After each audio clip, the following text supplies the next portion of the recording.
This episode of FineScale Modeler's New Product Rundown features Rye Field Models M1A2 Abrams, Eduard's Legion Condor set, Meng's Whippet, Hasegawa's latest Ma.K kit, and the Light Genie from MRC.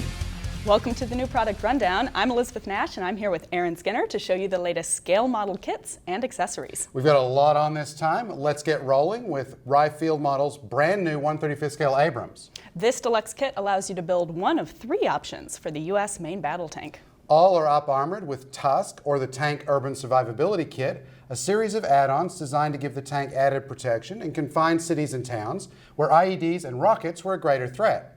There are parts here to build the M1A1 Tusk, the M1A2 SEP Tusk 1, and the M1A2 SEP Tusk 2.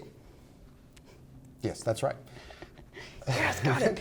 That means optional optics, additional armor for the turret and skirts, and added protection for the gunner and loader.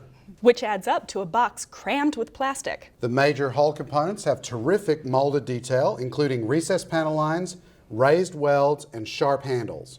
Parts of the engine deck are separate, with some being different between the M1A1 and the M1A2.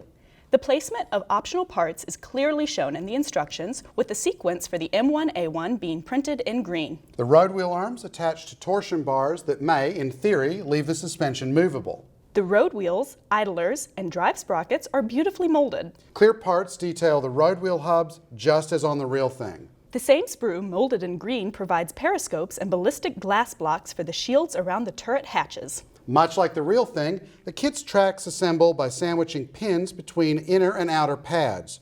Separate guide horns are included, and a jig should aid assembly of the 78 link runs for each side. The hull looks to be a quick build compared to the turret.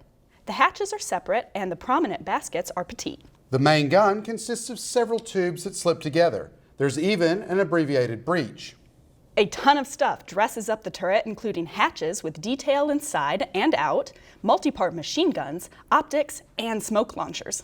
There's stowage for the baskets, including coolers, ammo boxes, and jerry cans. Parts for the Tusk upgrades include the belly armor and skirt blocks, common to all three versions. Then there are the modified skirts themselves, runs of rounded Viking shield armor plates, and the shields for the turret hatches. The turret armor shields of Tusk 2 are supplied separately.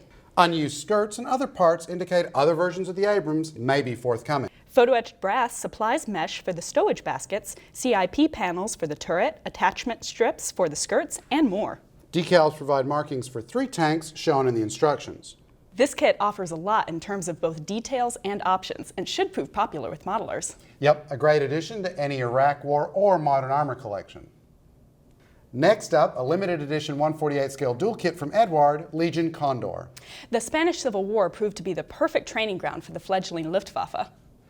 Many German pilots volunteered to serve with the Legion in support of nationalist forces. With them came the latest aircraft from German factories, including the two featured here, Heinkel's HE-51 and the early Bf-109E. The Heinkel biplane is Rodin's recently released kit featuring fine recessed panel lines and restrained fabric detail on the wings and fuselage. All of the control surfaces are separate, so they should be posable. The cockpit features framing supported by stringers molded inside the fuselage.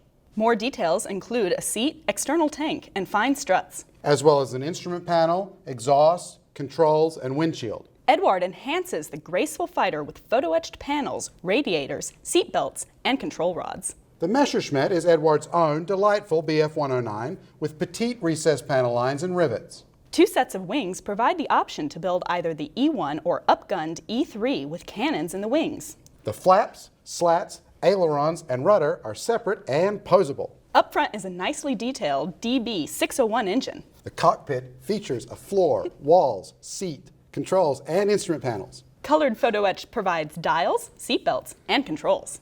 A second supplies external details, control rods, and radiators. Crisp, clear parts include a windshield and canopy. Eduard pre-cut masks should make painting the canopies of both fighters a breeze.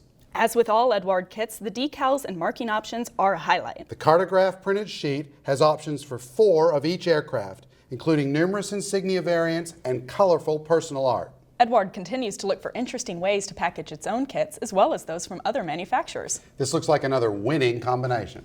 World War I continues to be a hot subject for modelers. As we can see from our next subject, the second 1/35th scale Whippet we've had on MPRD since January. This one comes from Meng, and it's molded in tan plastic.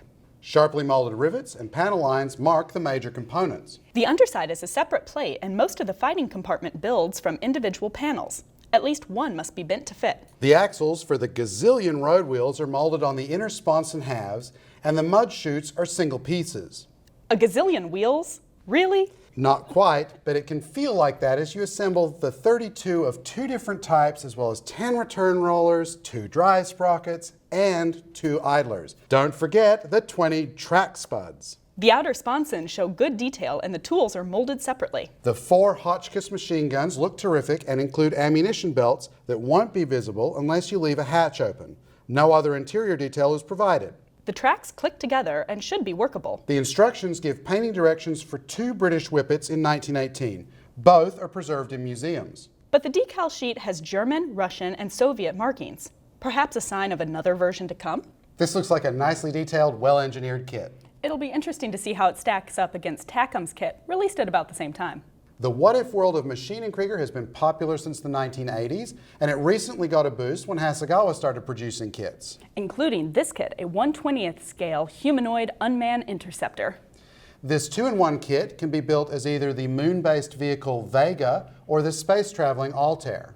Japanese artist Kao Yokoyama created a science fiction universe set on a post-apocalyptic Earth late in the 29th century.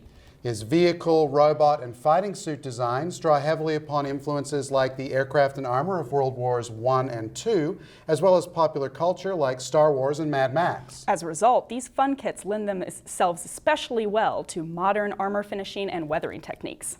Molded in greenish-gray plastic, Hasegawa's Vega/Altair kit shows sharp surface detail and nice lines. Similar to Bandai's Gundam kits, this model should be posable and movable through the use of flexible vinyl connectors. The limbs and body are broken into individual sections for better articulation. Beautifully molded weapons, rockets, rivets, and bolts add a ton of visual interest to the model. Clear lenses finish the interceptor's optical systems. Extra detail is provided through the use of vinyl hoses and plumbing, and metal rod for support and braces. Colorful markings, clearly inspired by German World War II insignia, give markings for at least 4 robots, 2 Vegas and 2 Altairs.